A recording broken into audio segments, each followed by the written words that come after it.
I'm glad to see all of you. Some of you are regular comers, so I remember most of your faces. But I see some very young people here today. Are you here for the first time?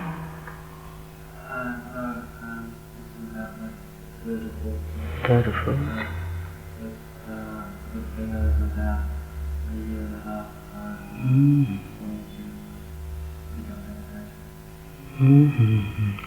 Very good idea. And way back, are you here for the first time? Yes?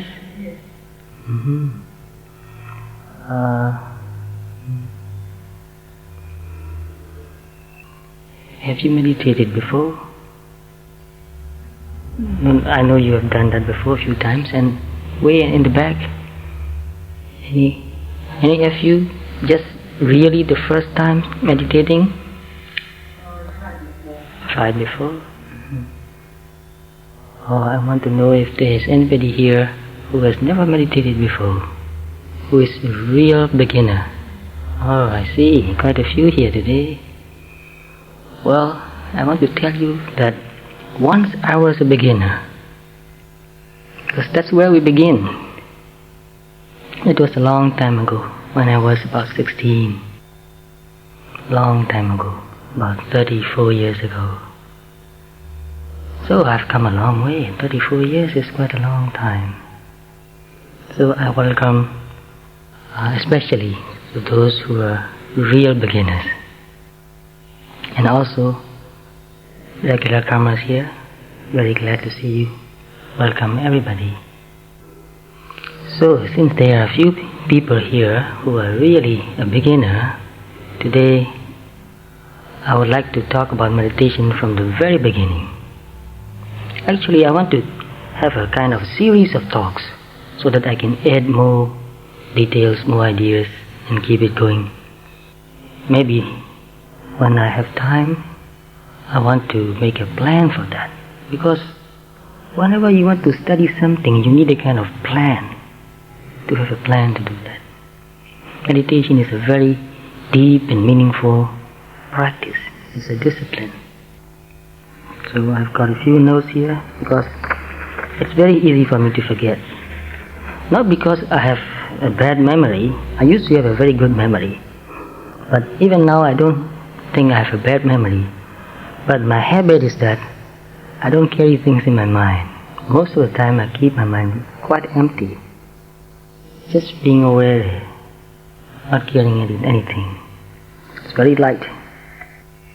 So, to begin from the beginning, when I started meditating, I did not do that because I wanted to become enlightened. I was quite young at that time, about 16. I was just interested in many things, especially about mind. How to develop my intelligence. That was my main interest actually. I want to learn quite a lot. And I know that there are, in those days also there were many people who were very, very intelligent. So I wanted to become a very learned and intelligent person who knows quite a lot, almost everything. So I've read a lot of books. And I read in many books that if you can keep your mind calm and peaceful and relaxed, which means if you don't waste your energy worrying and doing unnecessary things, then you can use all your energy and devote to really find out about the world, about nature, about life, about mind, about the meaning of life, and also about deep wisdom. Vague idea, I had only vague idea about some deep wisdom. I didn't know what it means actually. So I like that idea. Yes, we need to conserve our energy, mental energy and physical energy too. If we waste our energy, then we wouldn't have enough energy to really do something very important. And I read a lot of books about inventors, scientists, and I found out that they devote all their energy to doing what they like to do.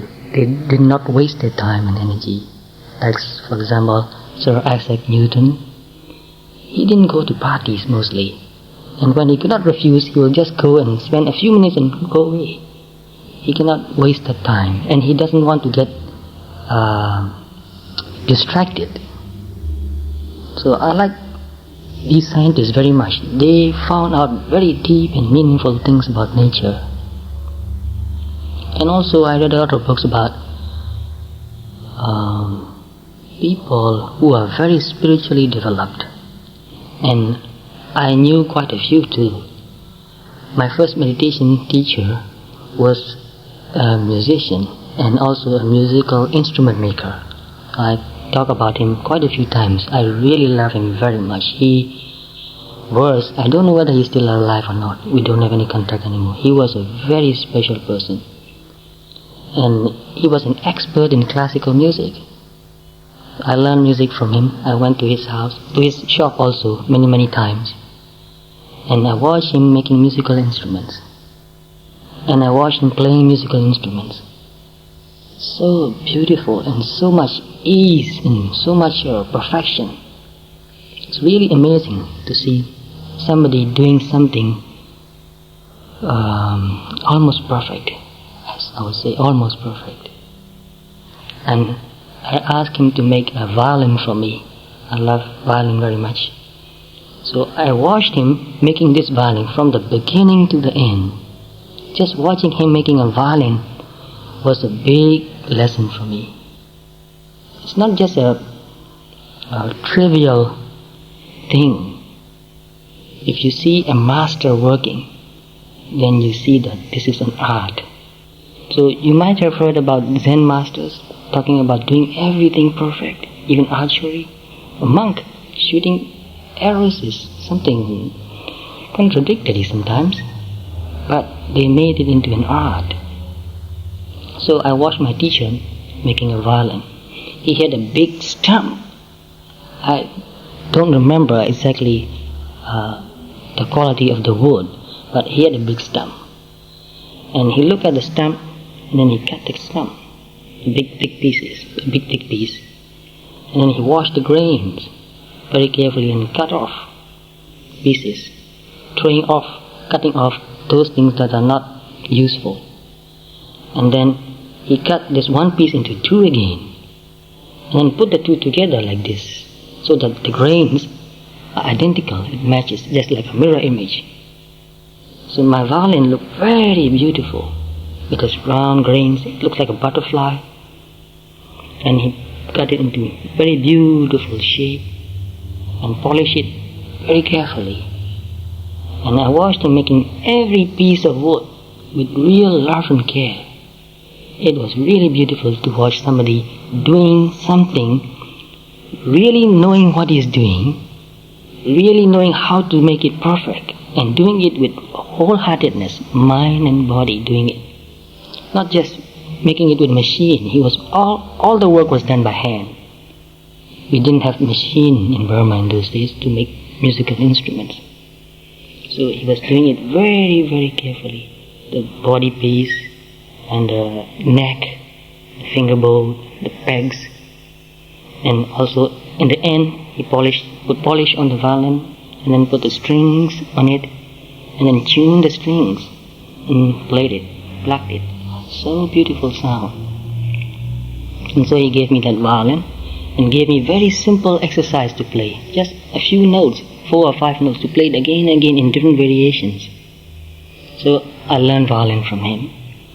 And he told me to play these few simple notes again and again. The next day I went back and he said, okay, you play that melody again. So I played that again. He said, oh, well, listen very carefully, I'll play it. And he took the violin and played those beautiful, about 4 notes only, beautiful notes on the violin. It sounded very different. The way I played it and the way he played it sound very different. You see, only 4 notes, and he was playing on this violin slowly. It was a very slow movement, no hurry. The way he touched the strings with the bow, very gently. The violin is a very delicate instrument. If you press it, you get a different sound. If you touch it lightly, you get a different sound. If you tilt the bow, you get another different sound. If you draw it quickly, you get a different tone. If you draw it slowly, you get another tone. The same note can be very different. So again and again I went to him. He asked me to play the same 4 notes again and again for many, many days. And I was very impatient. I want to play those bigger pieces, very beautiful pieces. But every time he played those 4 notes again, I understood that I need to practice it more. I can't go on because I haven't learned to play these 4 notes well. First I went to him to learn music actually. I didn't know that he was a meditator. I only knew him as a musical instrument maker and musician. And so after a few months, we got to know each other very well. And then I went to his house in the evening, about 2 or 3 times a week.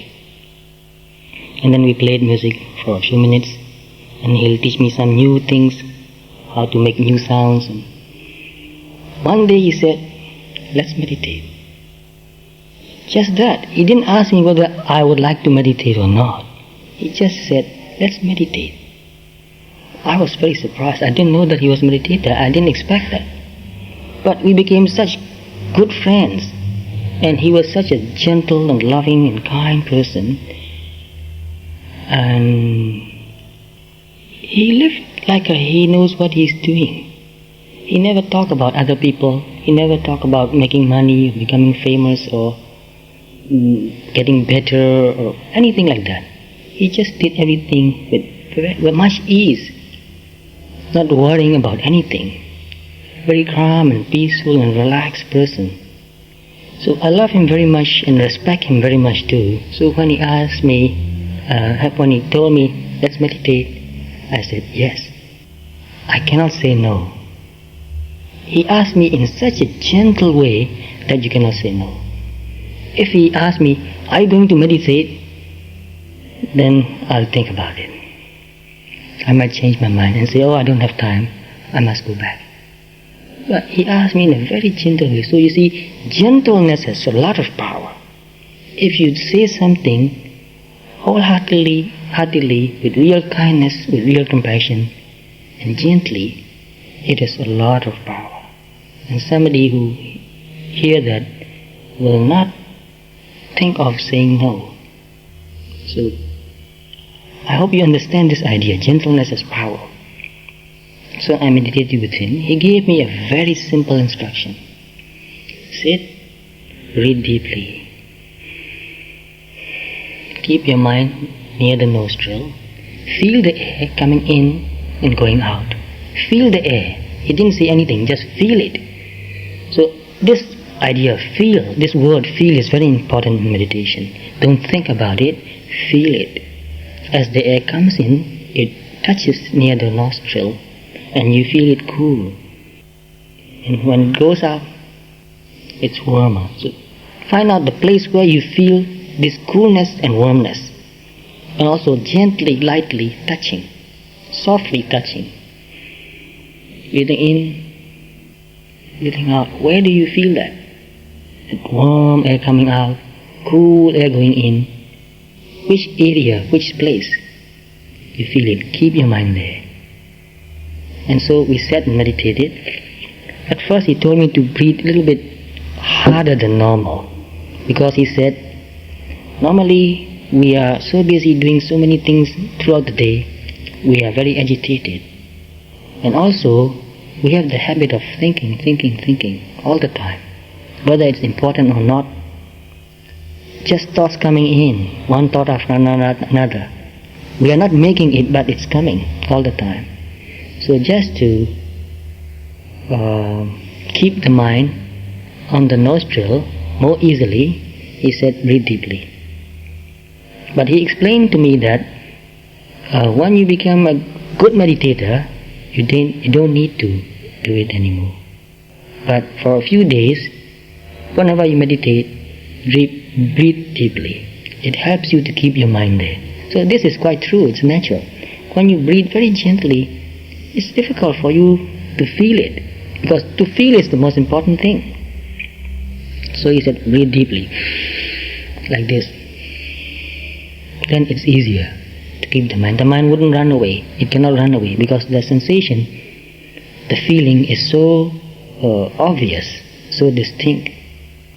So I did that. He was sitting near me. So this is a very important thing again. He didn't ask me go and meditate. He didn't tell me to go and meditate. So I think about it very deeply again and again. The way he related to people and the way he talked to people is very meaningful. He didn't say things lightly. Whenever he says something, he talks very little. But whenever he says something, every word counts. Even his manner, his tone of voice is very important. Because he was a real artist and he was a real meditator. He knew what he was doing. He knew what he was saying. So nothing comes out of him unmindfully, absent-mindedly. He was very mindful. So what he said was, let's meditate. Not go and meditate. That is very important. To meditate together with your teacher is very important. It is not enough just to take the instruction and go away and meditate. It feels very different. When you are meditating with your teacher, it feels very different. So if you are fortunate to have a teacher like that, meditate with him. So we sat together. He was on my right side. I was sitting like this and meditate very deeply. So after about 10 minutes, I felt very hot. Because breathing deeply makes you very hot. And the weather was also hot. So after 10 minutes he said, now let go and just breathe normally, naturally. So I let go of deep breathing and went back to normal breathing. Because I've been breathing for about 10 minutes so hard, my body was saturated with oxygen. So my body didn't need to breathe much. So I breathed very gently. But my mind was very calm and still. And then he said, go through the whole body and feel all the sensations in the body, from the head to toe. So he gave me a very brief instruction again. So I did that, starting from my forehead, going down slowly and slowly and slowly. And from the back also, slowly and slowly down. And then my arms, going down slowly, down to the fingertips. Another arm, another shoulder, going down slowly to the fingertips. And then one leg, and then another leg, slowly. So I didn't know what the name of the method was in those days. I didn't ask even. He didn't tell me even. He was he talked very less, very little only when necessary. So I did what he told me to do. And later, every time I went to his home to learn music, we played music together, I learned music from him. And then after that he said, let's meditate. He didn't ask me whether I am making any progress or not. Just asked me, let's meditate. So I sat with him again and meditate. The same thing, nothing new. The instruction was very, very simple. Just like those 4 musical notes. I learned those 4 musical notes and played that in different variations. After a few weeks, I learned it very well. It came out very beautiful. And then he'll give me something more and something more. I practiced it again and again. So as I learned music better, I learned meditation also better, slowly and slowly. So after a few weeks, one day, after sitting and breathing, doing breathing meditation for about 10 minutes and then going through the whole body, sweeping from head to fingertips to down to the toes for about another 10 or 15 minutes, I felt very calm and peaceful, very light in my body and mind. The whole body was very light and peaceful. Then I understood one thing at that moment, and that moment was a very crucial moment in my life. I felt so peaceful, something I've never experienced before, and I understood that all those years I lived, I was never really happy and peaceful, because I had some kind of a reference now. From that point, from that peacefulness of meditation, I looked at the way I lived my life and found that that was a crazy way of living. No, deep inside, this is not an enlightenment.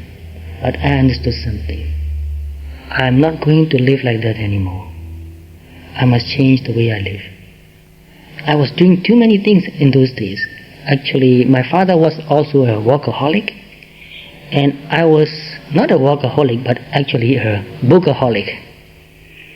Reading too much. I want to read the whole library. Even once I thought of going to live in a foreign country, in England or in New York or Washington, go to live near a big library and go and read the whole library. So much craving for knowledge, too much craving for knowledge. Even now I read quite a lot. That's my biggest desire or craving. But anyway, I found out that to be happy and peaceful, I don't need to know everything in the world. And everything, if you know everything, even that will not make you really happy. Not even wise even. You will have a lot of knowledge, but that doesn't mean that you are wise. So I meditated regularly. At first only once a day. And 3 times a week I meditated with my teacher. And 4 times a week I meditated at home, in my place, in my room, on my bed.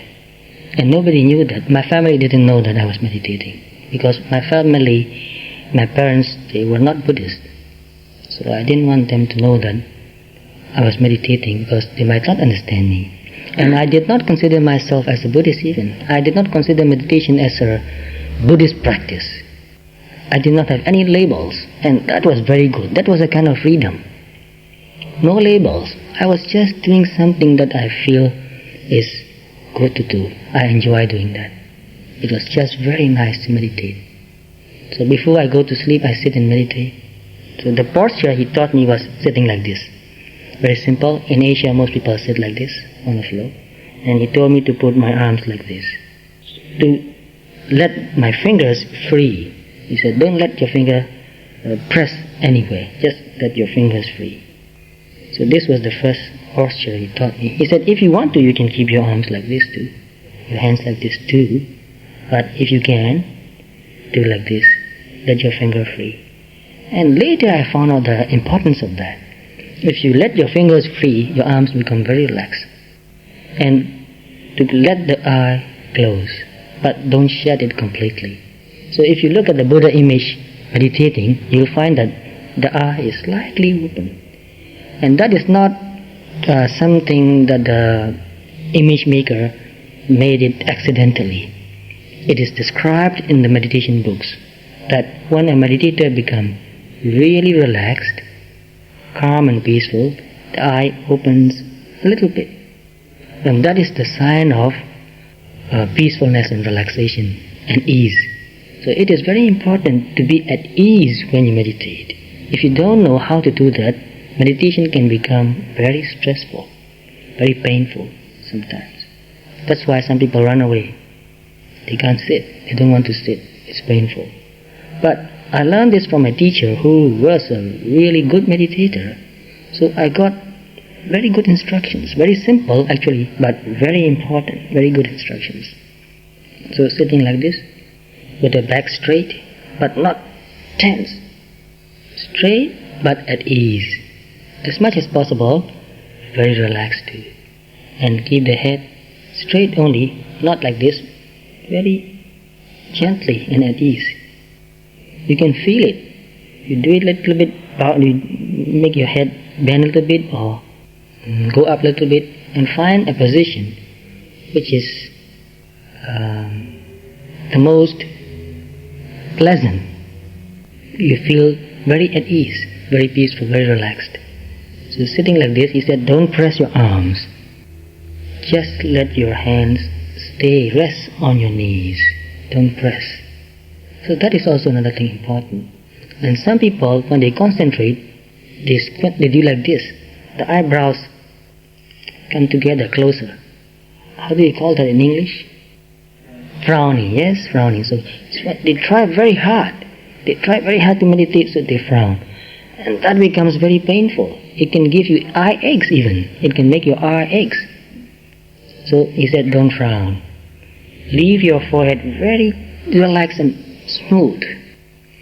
Even when you don't see the lines coming here, sometimes you still feel some tension there.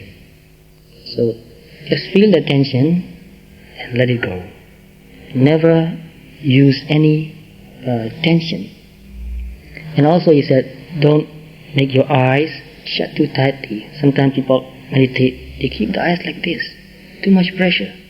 Just let go of your eyes. Let the eyelids open slowly, slightly, And some people, when they meditate, they keep their lips tightly shut. He said, don't do that.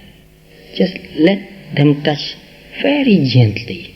Just barely touching. Because he said, if you let it open, when you breathe, the air will come in from your mouth, and sometimes it will make you dry throat. So just keep your mouth shut, but let your lips just barely touch each other. Leave it very, very soft. And don't let your teeth touch each other. Loose your jaw. And also loose your tongue. Drop your tongue. And also shoulders. Mostly when we sit and meditate, we are raising our shoulder a little bit. Not letting it go down. So one person, he made a joke. He said, I sit and meditate, and my teacher told me to relax, but my shoulders are near my ears. Always holding tight. We are always holding something, controlling something, using too much energy to do something. So we don't want to waste our energy by keeping the body tight. So we want to relax our body and use all our energy just to meditate. So if you see a very good player of golf playing, you'll find that even though he hit the ball very hard, the rest of his body is very relaxed. That's the way to play. So the same idea applies. We sit and meditate. Meditation is what you do with your mind, not with your body. So it's the best thing is to let your body relax as much as possible. So go back again and again and check. So even though we relax our shoulders, after a few minutes, it will become tense again. Whenever we put too much energy into doing something, it becomes tense. So he taught me to keep my body straight and relaxed. And also breathing also, he said, breathe naturally. When you breathe naturally, you breathe in, and then you breathe out, and you stop for a second. You don't breathe in immediately. If you breathe in immediately, after a while you become tired. It becomes stressful. So he said, look at the baby sleeping and see how the baby breathes. Breathe in, breathe out, rest. And breathe in, breathe out, rest for 1 second. About 1 second, I'm not exactly sure. Maybe 1.5 seconds. Like that. He said, look at the baby's face when the baby is asleep. And try to keep your face like that. Very soft and gentle. So only in the beginning you breathe deeply. After a while you breathe naturally with ease. And going through the whole body. And see whatever you can feel. Be aware of any kind of sensation. So in some places I felt very hot. In some places I felt tightness. But as much as possible, I try to keep the whole body very relaxed. So after doing that for a few months, I learned to stay very, very relaxed. And it was really wonderful. I really enjoyed that. So I want to repeat this again. I did not meditate to become enlightened. I did not begin to meditate to become enlightened. I did not do that as a religious practice. Because at that time I was not religious. I was a very rebellious person. I read many philosophies and many religions and found them contradicting each other. So I thought I wouldn't accept anything. So I did not follow any religious group. I never was a religious group. But I meditated because I like it. I enjoy it. It made me very calm and peaceful. So my first motivation was that it's very enjoyable. Meditation is very enjoyable. So more and more I enjoy that. And later I meditate twice a day. Once in the morning and once in the evening. And at that time I was in university studying engineering. So I had my own room, very simple room. Whenever I have a few minutes, I meditate. Later I meditate 3 times a day. Once in the morning, once in the about noon, and then once in the evening. Only a few minutes, 15 minutes, 20 minutes, that's the maximum. My maximum was about 20 minutes. And then slowly and slowly, it so happened that when I was attending classes, and sometimes in between there was no class for 1 hour, I don't know what to do. Didn't want to go back to my room. It will take too much time to go and come back. It will waste about 20 minutes or half an hour. So I didn't go back to my room. I just went and found a quiet place somewhere. So in our university there was a department called automobile department. Not many students there. Very quiet. So I usually went to that place and sat on a cement bench, so to speak. So I sat there, just relax and meditate. It was so nice. And then went back to classes like that. So because I enjoy doing that, it came to me naturally. Whenever I have 5 or 10 minutes, I just want to go back to that state. So relaxing, so peaceful. And even in those days, I had a lot of problems in my life. Many problems. Some financial, some relationship problems. My father was dead. I had very bad relationship with my mother. We didn't talk. So many other problems too. But no matter what happened, I always go back to meditation. And that helped me see things more clearly. So I made a few mistakes, but I did not really make very serious mistakes. At first I thought, this is the only thing that I get from meditation. Becoming relaxed and peaceful.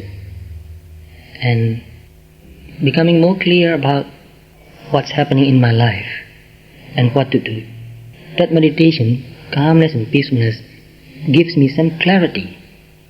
But after 5 or 6 years, just doing it regularly for 20 minutes, 2 or 3 times a day, after 5 or 6 years, I noticed that the way I look at the world is changing. My values are changing. Actually, my values have changed. I didn't notice that. It changed so slowly, so regularly, gradually that at first I did not notice that. But then after a while, my friends, they did not change. They were just doing the same thing that they used to do. And I noticed that I cannot do some of the things that they are doing. I did not enjoy those things anymore, like getting drunk. I did not enjoy that anymore. I used to get drunk, but later I don't want that anymore. I don't want to drink anymore. And I did not want to go to noisy, crowded places, dusty places anymore. I could not read some of the books anymore. They seemed so foolish, meaningless. I don't want to waste time reading junk books. I cannot read newspapers anymore. So gradually things changed. My mind becoming more and more going towards spirituality, calmness, peacefulness, deep and meaningful way of life, understanding things very deeply. And then once when I was very unhappy, I went to a place where they played tennis court, and there were benches near the tennis court. But nobody was there in the evening, everybody left. So I went and sit on a bench, looking deep into my mind and my heart and see I was very unhappy. And I was just trying to feel that unhappy, trying to meditate and relax again, but the unhappiness won't go away. It was still there. So I was watching that unhappiness, and after a few minutes, suddenly I saw that. Why was I unhappy? I read about these ideas many times in the book, but those were just ideas, just words and ideas, just like a philosophy. But in that moment, I was just looking deep into my heart, into my mind, and really feeling it. Then I noticed that I was very unhappy because I was afraid that I will not get what I want. I was afraid that my life will not be a success. I was afraid that when I was young I was very ambitious. But I was afraid that I will not get that chance to become somebody that I wanted to become because there was no opportunity. But I looked deeply into that again and again and found out that it doesn't matter. I don't need those things to be really happy. Even though if I do those things, I'm not really sure that I will really be happy and satisfied. So slowly my mind shifts to another mode of seeing life. Do what you can now. Do your best now. And let whatever happens later, let it be. Do your best now. So that was a very simple insight. Actually, there's not much you can talk about it. But to understand it without thinking has a great impact in your life, and that changed my life again. So my thinking changed. I will do whatever is possible now. I will not worry about the result anymore. Because that's the best I can do. Even though if I sit and worry too much, nothing will happen. Nothing will really help me. So just meditating for a few minutes a day, 2 or 3 times a day, slowly and slowly changed my way of looking at the whole world, the whole history, the whole civilization, history of religion even. And when I read those history and religion, I can see the depth of it. And when I read the teachings of the Buddha later, every sentence becomes very, very meaningful. It has layers and layers of meaning, not just words. Just like, for example, everybody knows about this sutra, which is don't associate with fools. Not to associate with fools. Asevanacha bhalanam. Maybe you've heard of it? Yes? So that became very deep and meaningful to me. I was thinking, what does this mean? Asevanacha bhalanam. What does it mean by bhalanam? What does it mean by fool? The translation is very simple, straightforward. Not to associate with fools. But what does it mean by a fool? Slowly and slowly I begin to understand. To do something unskillful is foolish. To harm yourself and to harm others is foolish. So if you drink, then you're harming yourself. That's very foolish. Not only that, you become a burden to the society, to your family. And also to harm another is foolish. And then slowly I think about it. Why are people foolish? Why are we foolish? And slowly it appears again. Because we are unmindful. That's very obvious, isn't it? Because we are unmindful, we are foolish. So when we become more mindful, we become less and less foolish. And not only that, when we become too greedy, we become foolish again. Because when the greed is so strong that we lose our mindfulness, we lose our center, we lose equanimity, we lose clarity. Oh, then, well, whoever is greedy is foolish. Because he will do something very foolish. And also, whenever you get very angry, you become foolish again, because you lose your clarity, you lose your balance. You don't know what is right or what is wrong. You just want to go ahead and strike or hit, do something terrible. So I looked very deeply and thought, yes, when you are angry, you are foolish. So anger makes you foolish. Very simple and obvious. Greed, anger, and unmindfulness. And not only that, pride, conceit, envy, jealousy. Looking slowly and slowly, understanding very deeply, these things make people foolish. So Buddha said not to associate with fool, but what to do when I myself is a fool. I can't say I'm a fool, but I'm not going to associate with a fool. That would be a big joke. So I thought again, well, not to associate with fool has many layers of meaning. It's very important not to associate with somebody who is doing foolish things, because he will encourage you or even force you to do those foolish things. And if you are not wise enough to get away, you will think that's a good idea and you will do it. And most younger people do that.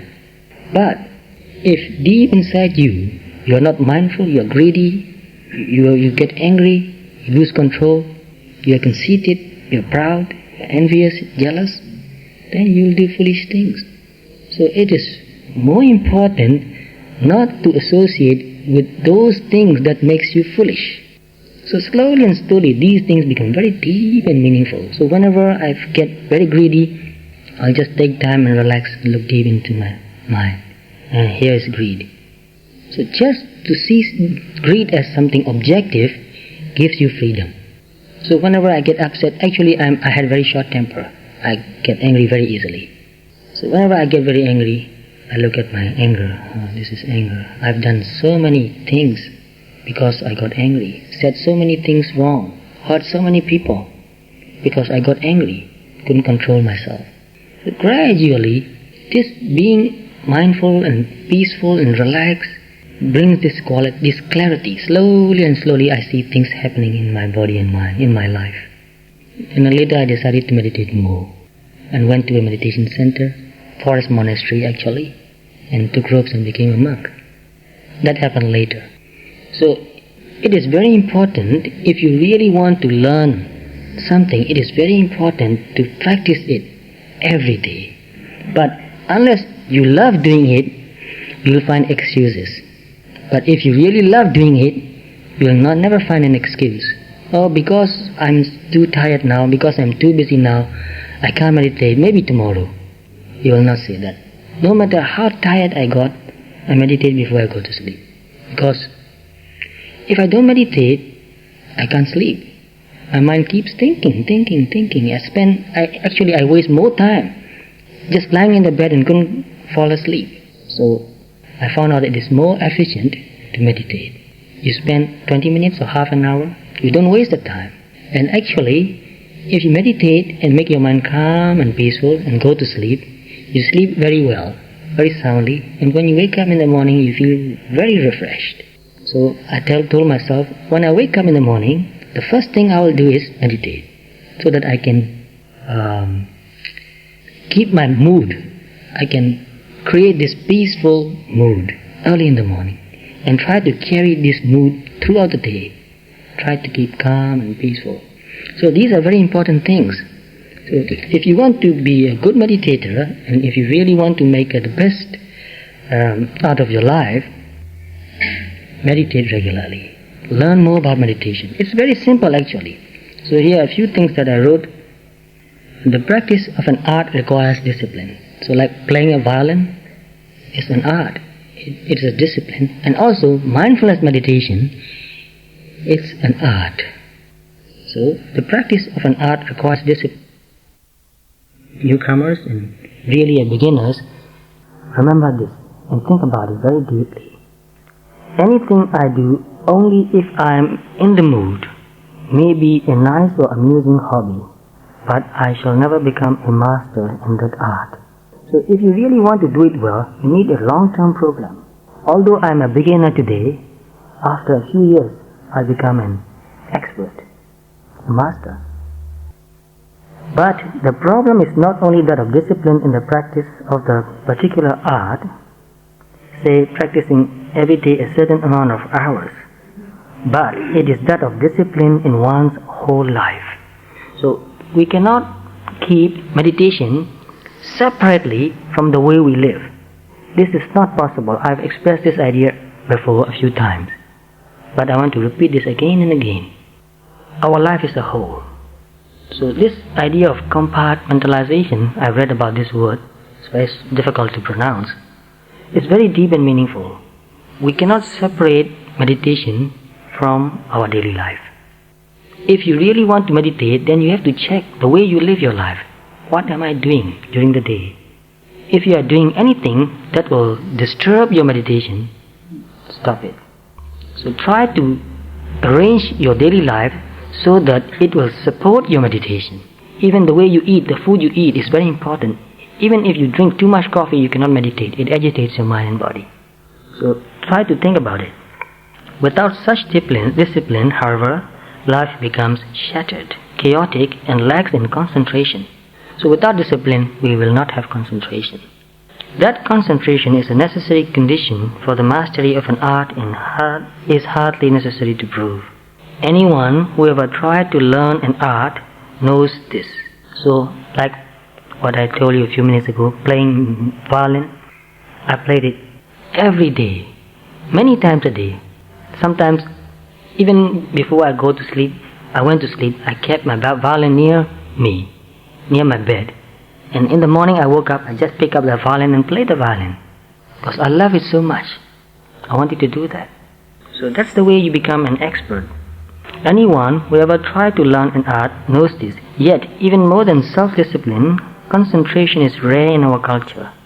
We are trying to do too many things at the same time. Reading and eating at the same time. That's what I did when I was young. My mother will complain again and again, stop reading, put that book away and eat. Because I did not want to waste time, so I put everything in one bowl, mix and put a spoon there, and reading and putting food in my mouth. I did not know what I was eating. So my mother got very upset because she had one idea, which is a beautiful idea. He said, eat your meal respectfully. That was a very profound advice. Eat your food, eat your meal respectfully. And this is what the Buddha also taught. In Pali, Sakkacham Pindapadam Bonjetami Bonjesamiti Sikhakaraniya. Train yourself to eat the meal respectfully. In Pali, Sakkacha means respectfully. So, mindfully and respectfully. So this is a very profound idea. So, since you are a beginner and you want to meditate your whole life, keep this idea in your mind very deeply. Do everything respectfully, lovingly. Don't do it because you have to do it. Don't meditate because you have to meditate. You meditate because you love to meditate. Because you enjoy meditate also. Yes, it's very enjoyable. It's not a torture, really. Believe me, it's not a torture. So, not to do too many things at the same time. So, you have to discipline yourself so that you don't read too much, you don't watch television too much, you don't travel too much unnecessarily, even not talking too much, not eating too much. Very important these are. So if you simplify your life, that will support your meditation. So to live a voluntarily simple life. So voluntary simplicity is very important. So even today, somebody told me that when she meditates for a while, for a long time, she became more and more simple. And people think she was stupid. Because you don't like to do too many things anymore. You don't want to watch television too much. You don't want to know even all the news. So one person in America told me that when you meditate, you become simple, but you don't become a simpleton. A simpleton means a stupid person.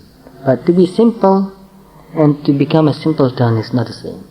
So this lack of concentration is clearly shown in our difficulty in being alone with ourselves.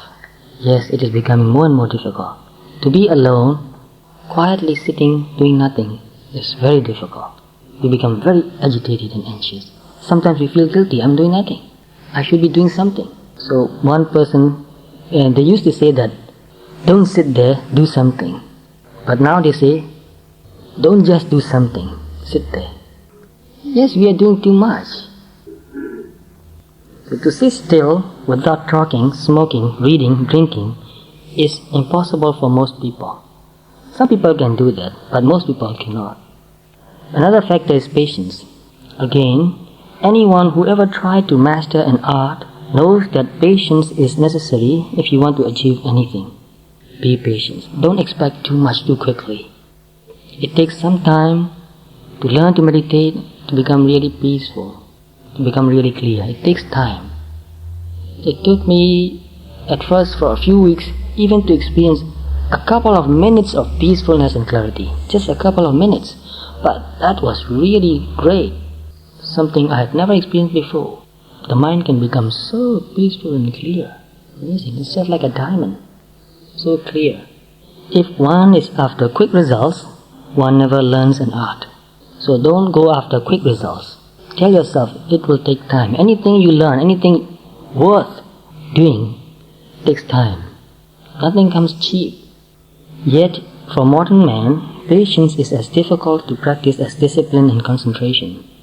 If one wants to become a master in any art, one's whole life must be devoted to it. Very important, or at least related to it. So understand that your meditation practice is related to your whole life. After a while, only in the beginning you sit in a place like this, a special place, a meditation hall, and a regular time. It's very important to sit regularly. A regular time in a kind of formal posture, sitting like this. But after a while, learn to meditate in any situation. Learn to meditate with your eyes open, so that you can just sit in your bus, keep your eyes open and still meditate. Nobody will know that. So my second teacher told me, meditate everywhere, but don't let anybody know. Very interesting the idea is. Meditate everywhere, anywhere, but don't let anybody know. Nobody will know that you are meditating, but they will know that you seem very relaxed, peaceful, detached also sometimes. So develop meditation so that your whole life becomes meditation. Even talking can become meditation. Actually, I practice to do that because I talk so much, spend so many hours talking. And even in the meditation instruction, Basite Sambhajana Kari Hoti. While talking, do it with mindfulness and clear comprehension. And whenever you do something with mindfulness and clear comprehension, that is meditation. So Buddha even mentioned that while talking, do that. So talking meditation. Ever heard of talking meditation? We have the idea that when you meditate, you sit, close your eyes, don't move anymore, don't think, don't talk. That is important too. Actually, that is also important. It doesn't mean that sitting still and not thinking anything, concentrating on one thing is meditation. This is only meditation. No, this is also meditation. And that is also meditation. So eating meditation, walking meditation, and after a while you can even do reading meditation. One friend do that. While reading, he try his mind, very mindful and calm and concentrated, and trying to watch his mind also, how his mind is reacting to the ideas from the books, whether he like it or not, whether he's judging or not. So whatever we do, if we do it mindfully, we get more out of it. We really learn quite a lot from whatever we do. So that makes your life very meaningful and efficient. Very meaningful and very efficient. You get a lot of joy doing that. So doing anything half-heartedly is such a waste of your energy. So one's own person becomes an instrument in the practice of the art and must be kept fit. So your body and your mind, this is the instrument. You must keep it fit. So when I play violin, my teacher told me that play your violin so that after a while your violin becomes a part of your body. Really. Because at first I had to hold my violin like this with my chin and then hold it like this and play. It was so difficult. After a while it was so easy, I can play any way I like. Sometimes I even play with my violin on my shoulder. You can do that. Because it became part of my body. I was not thinking of where to put my fingers. I was not thinking of how to draw my bow. It happened so naturally. So just a way like that. As you practice your meditation with real wholeheartedly, after a while it becomes your nature. Meditation becomes your nature. Habit is second nature. Everybody heard about that. So if you are really serious about making your life work, if you're really serious about making your life meaningful and really enjoy your life, this is also important, to enjoy your life. So I talked about it last Sunday, I think. The French word I've read in the book, a phrase, joie de vivre, joy of living. When you become really mindful and peaceful, then you really enjoy your life. Life becomes really joyful. Otherwise, life is something we put up with. Life is something happens to us. So practice regularly and make everything you do part of your practice. Very important this is. According to the specific functions it has to fulfill. So first of all, as a beginner, find a place which is very peaceful and clean and simple. Like a room like this is very clean, very simple, very peaceful now, very quiet too. And a group like this is also very important. You get the support from the group and you have a teacher. Regularly you will hear the instructions and you can ask questions. But after a while, meditate alone also, at home. If you have a separate room at home for meditation, very, very good. I know some people even here in Melbourne who have a small room at home. He actually built that room, extended his house, put a new room just for meditation. It's a very good idea. If you can afford it, it's very good. But if you cannot afford a separate room, find a corner in your house for meditation and meditate regularly in that place. So whenever you go and sit there, your mind becomes ready to meditate and let go of everything else. So to learn to let go also very important. Next week I will talk about it more deeply, in depth, because I have so many things to say that I don't have enough time. I want to give as much information, as much advice as possible. So give me a few more minutes to finish. So after a while, meditate anywhere, in a park, anywhere. And later in a bus, in a car, in a train, and in a plane also, if you travel by plane sometimes. And posture, first you sit like this, very relaxed, very dignified posture actually. but after a while, any posture. And time, very important to have a regular schedule. So make a timetable and just sit regularly. Whether it's going well or not, doesn't matter. Just sit regularly. Get it a habit. My teacher once told me, I went to him and complained that meditation, sometimes it is good and sometimes it is not good. Then he said, you eat 2 times a day, every day, and do you really enjoy your meal every time you eat? And I said, no, sometimes I eat because I have to eat. It's time to eat. Sometimes I really enjoy the food. Sometimes I just stuff things in my mouth. Be quick, be over with it. And he said the same thing. But if you don't meditate regularly, you will never find a good meditation experience. Very important advice. So if you really want to develop your meditation practice, meditate regularly, regular time. And meditation method, for beginners especially, the simpler, the better. That's the shortest advice. Just breathe in and out, keep your mind there. And also for a beginner, like I said, if you breathe regularly, it's hard for you to keep your mind there. So breathe a little bit deeply. It's easier. And after doing that, go through the whole body. Because as you keep your mind moving over your whole body, it's like you give something to your mind to do. In the beginning, it's something you do, but in the end, meditation is not something you do anymore. Meditation becomes being, not doing. So in the beginning, meditation is something you do. In the end, meditation is not something you do. Meditation is what happens naturally. It's a being. So for method, then the advice is the simpler, the better. You don't have to think about anything. You don't have to recite anything. And attitude, that is also very important.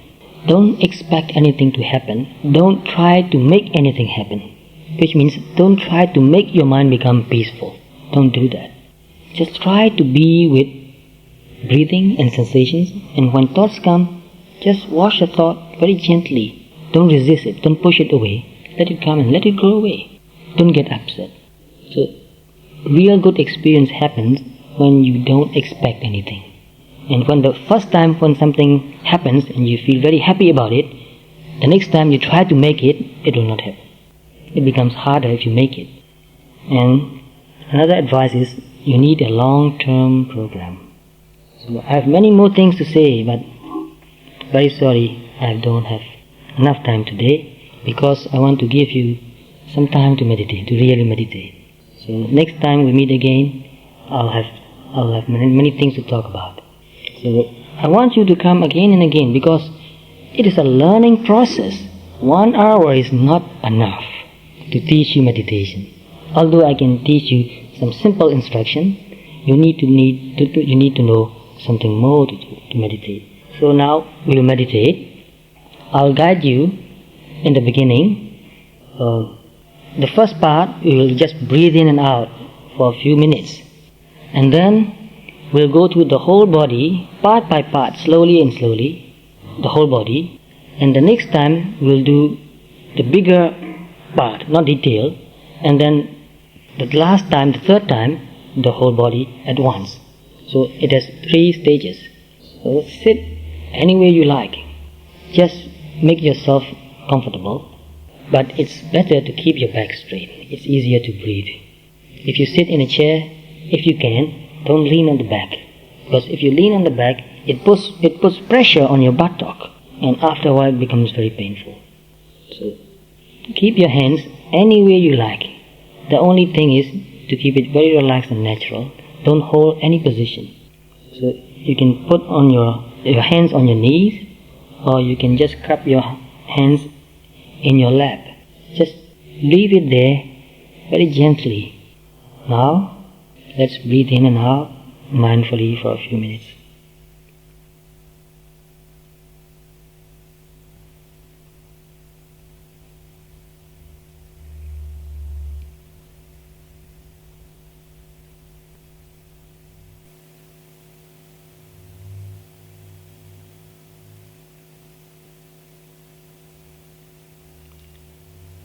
Breathing in mindfully, breathing out mindfully, feeling the air coming in and going out.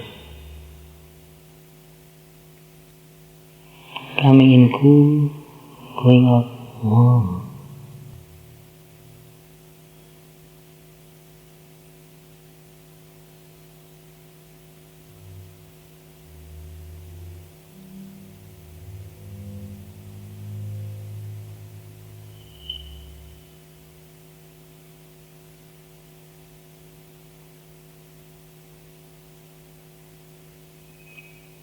Mind wandering, thinking. Just watch the thought. Let go.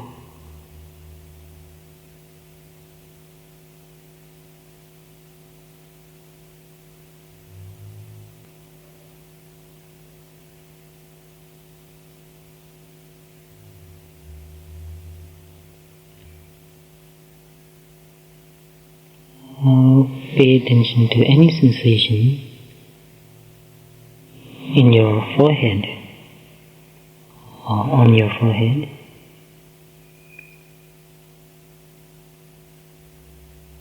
Any kind of sensation. Tightness or tension. Feel it first and then slowly let go.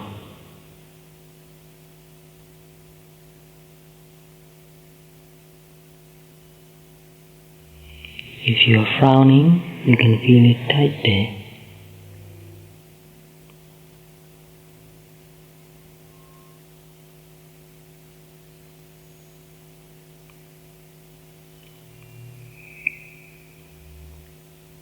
Now your eyes.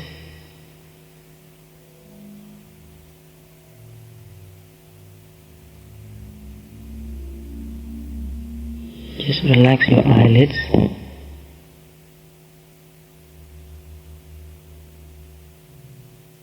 Let go of any control.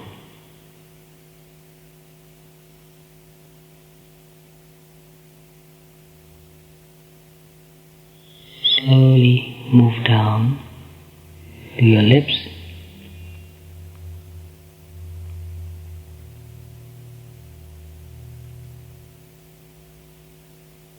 Keep it very soft and gentle.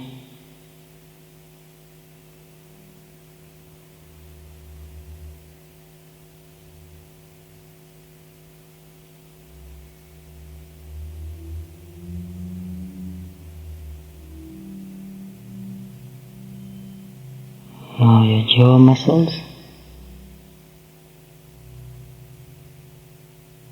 Drop your jaw.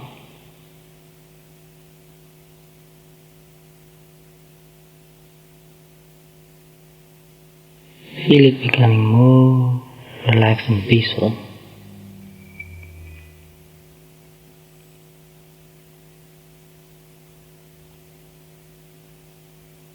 Relax your tongue.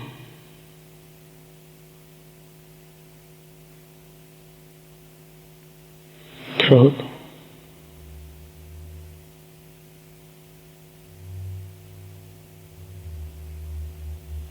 Throat very relaxed. See if you can feel any tightness there.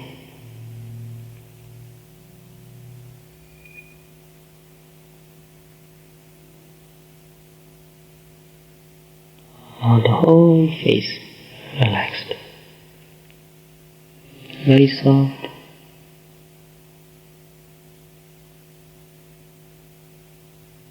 Feel the whole face soft and relaxed.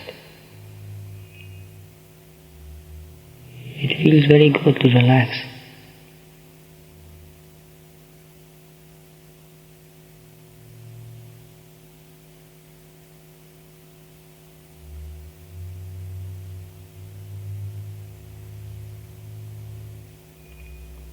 Now move your attention to your neck muscle.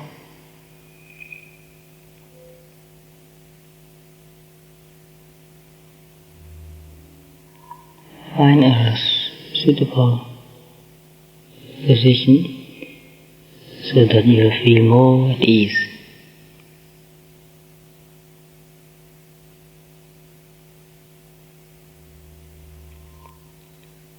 When the face, the throat and the neck become relaxed,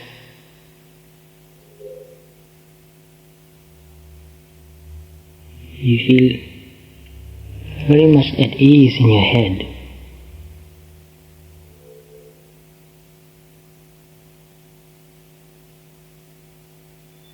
Relax your neck muscle.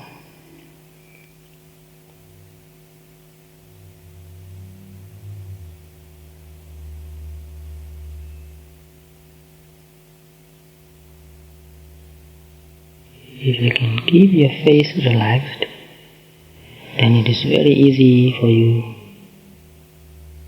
to keep your whole body relaxed.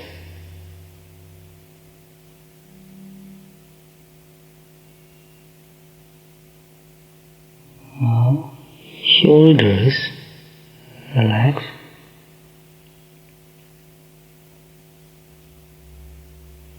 Drop your shoulders.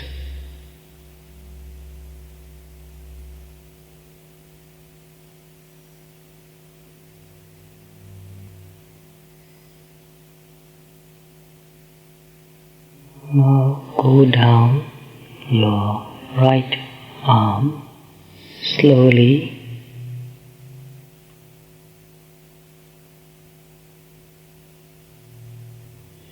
Slowly feeling all the sensations and letting go.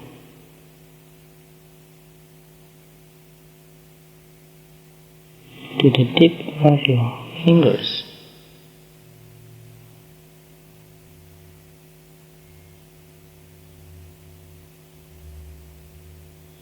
Slowly, gently. Now your right arm is relaxed. You can see that it feels very different. It becomes warmer. It feels different from your left arm. And now do the same thing to your left arm.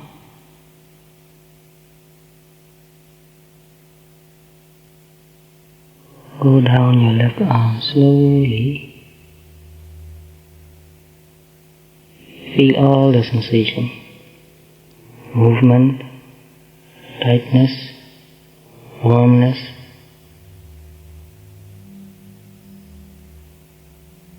Feel your hands becoming warmer.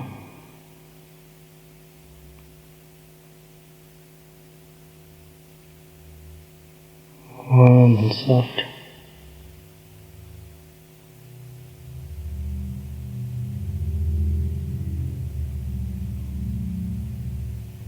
If you can keep your face, your shoulders, and your arms relaxed, you feel very much relaxed.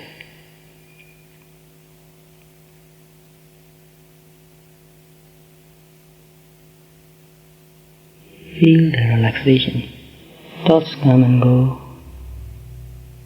Never mind.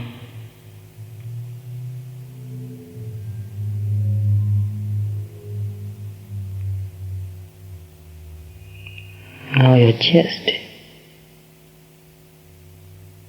Pay attention to your chest. Breathe in, breathe out.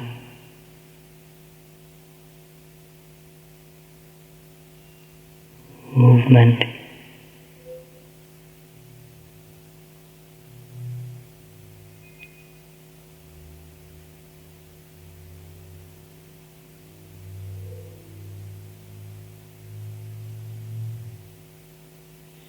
Slowly go down to your diaphragm, to your tummy.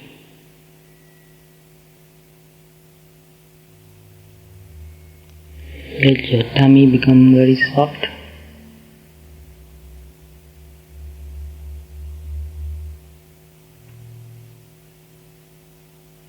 Feel the diaphragm.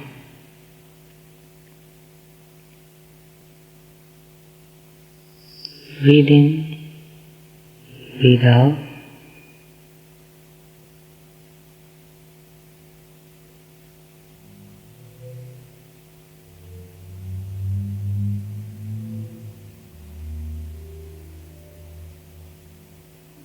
Now go down your back, from your shoulder, slowly and slowly, go down to your buttocks.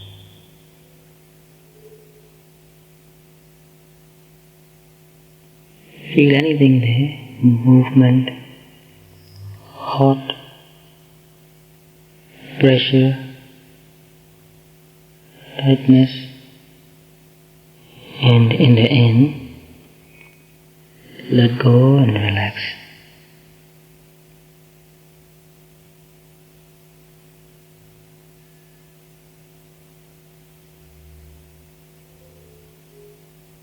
Now go down slowly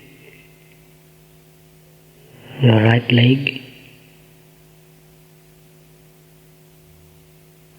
thigh, calf,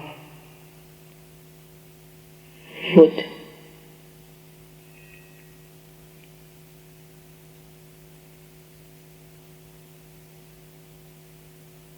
now left leg,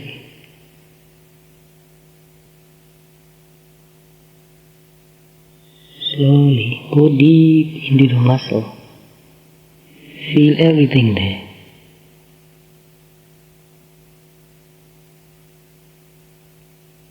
Your knees, any kind of sensation in your knees, may be tight. Slowly go down to your calf and then your foot.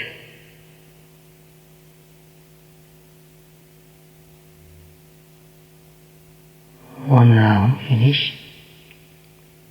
Now the second round. More quickly, the whole face, pay attention to the whole face.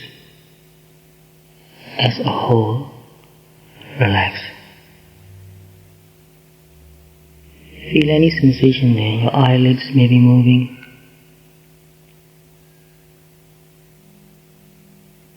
Relax your cheek, tongue, lips, toe, neck.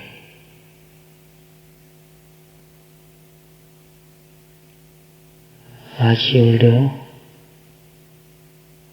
right arm, let go.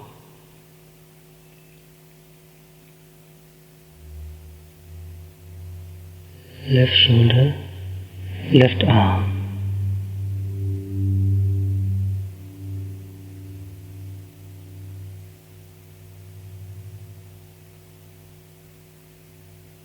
Chest,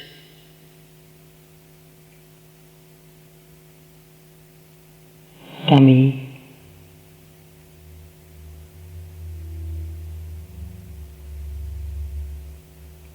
back,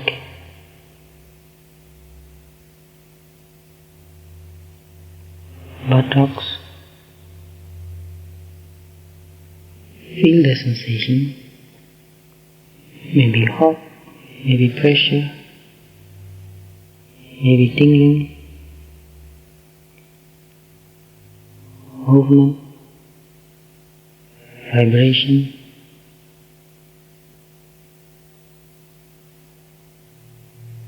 Right leg, feel the whole leg.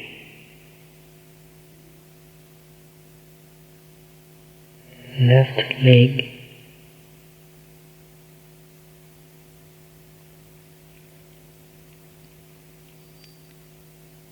now feel the whole body as a whole.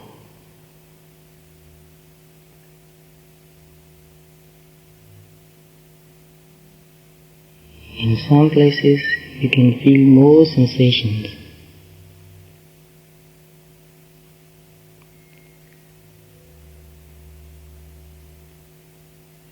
Face, shoulder, arms, legs, the whole body.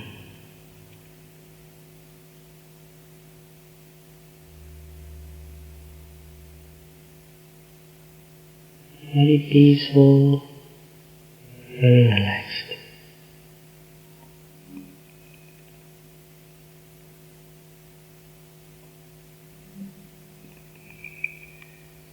Sometimes you can feel your mind also very peaceful.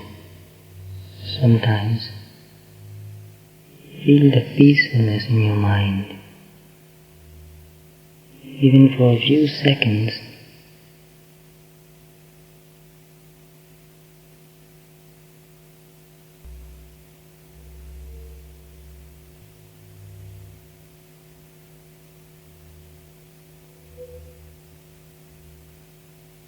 especially face and arms. Keep them very gentle.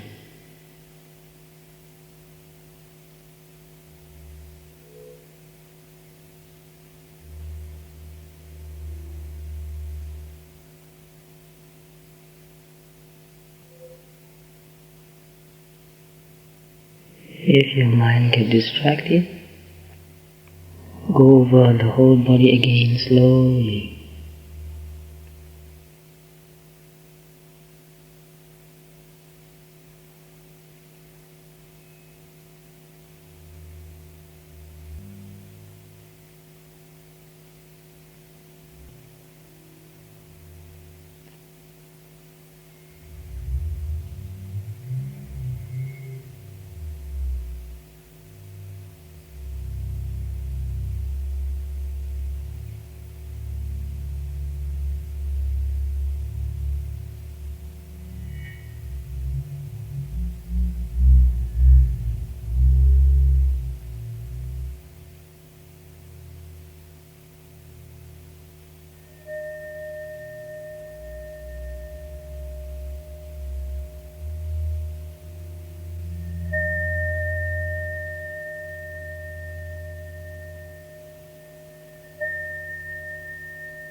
I hope you enjoy it.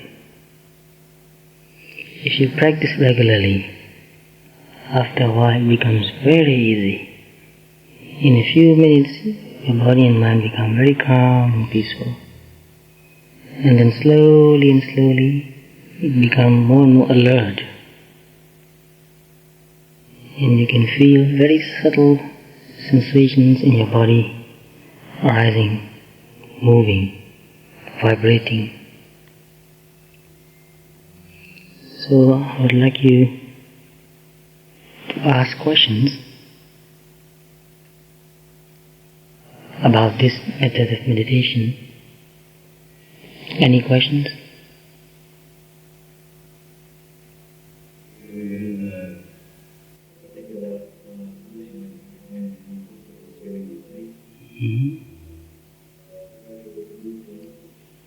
At first, try to pay attention to that pain, because the important point of meditation is to be aware of whatever is happening at that moment. So first of all, pay attention to the pain and see the nature of pain. How is it? Is it big or small? Is it sharp or dull? Is it combined